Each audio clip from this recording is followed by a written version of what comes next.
Ladies and gentlemen, we're about to begin the lecture by John Lear. My name is John Rhodes. Many of you know me here, but my function today is actually to facilitate the introduction of Mr. Lear, who's a very good friend of mine. Our associations go back a number of years. And as you well know his name, for 22 years he's been out here speaking about this subject matter with an authority as a commercial airline pilot with thousands of hours of flying time. So he's the perfect eyewitness and investigator into anything that has to do with flying phenomena. John is rated in over 100 aircraft. He has been flying with airlines commercially and privately in over 60 countries. He's held 17 world speed records for flight. He's the senior vice commander of the China One Post. He's also a 24-year member of the Special Ops Association, with many, many years overseas working for the Central Intelligence Agency as a pilot. Today's lecture is called The Living Moon, How and Where the Cover-Up Started in 1870. As an amendment to his introduction, I would just like to say that this gentleman has really sacrificed a lot. His career was severely affected by his speaking publicly on the subject matter. His integrity is unquestionable. His accuracy is really quite unique in this field. I know because I double-checked on a couple of things that John has said, as we all do. But more than that, this is a gentleman that will literally give you his soul before he ever takes $1 in profit. And that's a very rare thing in this field. Still, he hasn't got the book or the DVD, so we belong in a small select club, he and myself. This information is being put out there to help people on a journey of exploration for not only their mental exercise, but also their spiritual exercise. If you need to see any of John's most recent notes, you can find them on abovetopsecret.com, where he has his own blog. And also downstairs, John, in his wisdom, has come up with the perfect device to make sure that you can remain independent from any kind of mind control. You will also be a welcomed guest at any Thanksgiving dinner where they forgot the tinfoil. And it's quite stylish, as you can see, with a feather in the cap. And without saying anything more, ladies and gentlemen, I'd like to introduce to you my good friend and colleague, John Lear.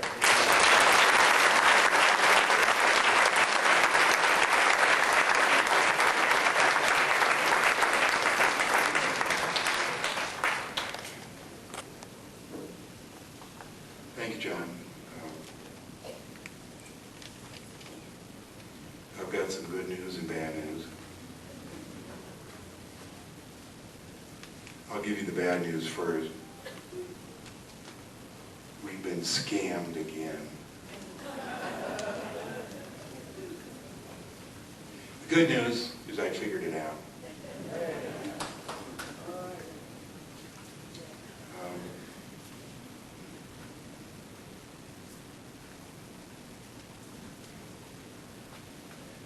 For a number of years, I just looked at the moon like the rest of us, and just looked like something up there. I believed it, there's no doubt in my mind that we went there in Apollo 11, 12, 14, 15, 16, 17, and the words of James Lovell as they went around, I think, Apollo 8, saying it's, dead, chalky substance, no gray, no nothing.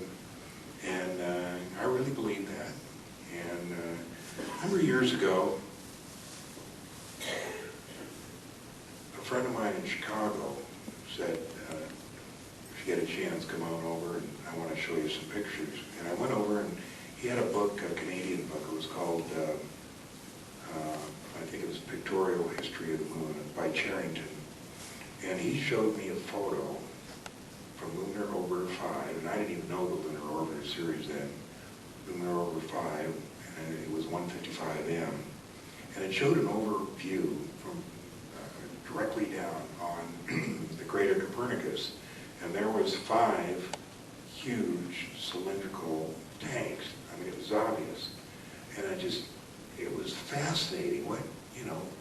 those there. I mean, there was no doubt about it. I mean, it couldn't have been, you know, something natural. It was huge, great big tanks. So then, a few weeks later, I had ordered a copy, and I remember the exact moment that I was sitting, or actually sitting up in the bed at the Hacienda Hotel of LA International waiting for a flight. And I had another photo in this book, and this one was Lunar Orbiter 2, 162, and that was an oblique photo taken in an angle of the same crater.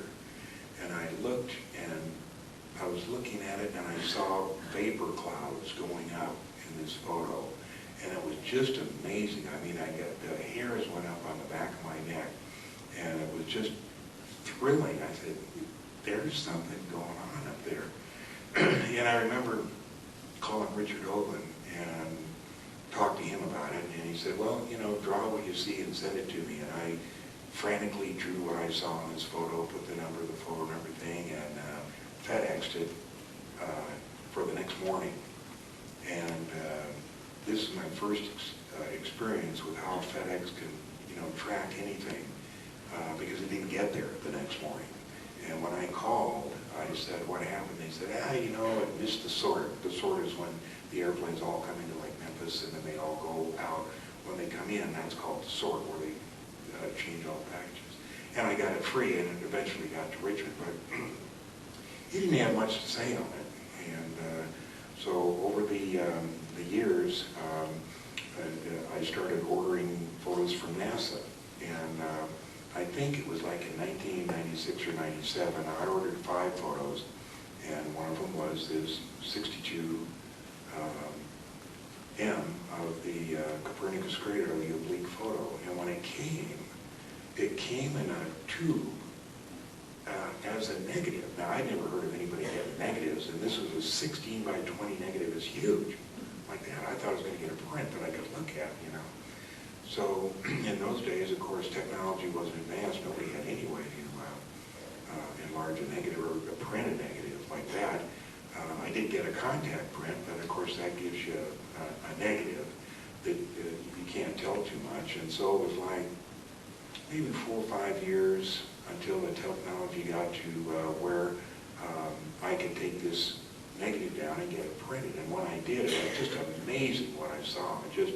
There was stuff all over the place. So I took it over to Bob Lazar's house, and he made 4 scans of it, called them Copernicus 1, 2, 3, and 4, and put them on the computer. And one of the scans shows, and I'll show you in a minute here, a little building up there. And I remember first talking about this stuff on the moon with Bob Lazar, and I went to leave his house one day, and you know, I was trying to convince him the stuff up there, and as I got to the door, he said, you know, John, if any of the stuff is true, I'm going to have to kill myself. So I took I had the foresight to get him to put that on paper and sign it. I don't have a copy here, but I do have a copy that I posted on Above Top Secret. And 2 years later, when we got these scans in, it shows a building on Copernicus. I mean, there's no doubt about it. Even Bob Lazar had to say, yeah, that's a building.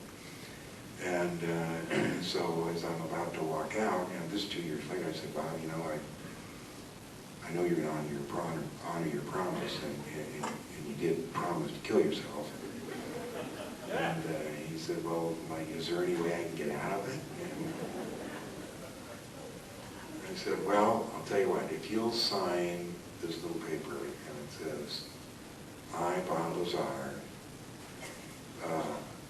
in return for not having to kill myself, do admit that there is a building on the moon. Signed Bob Lazar, and I put the date.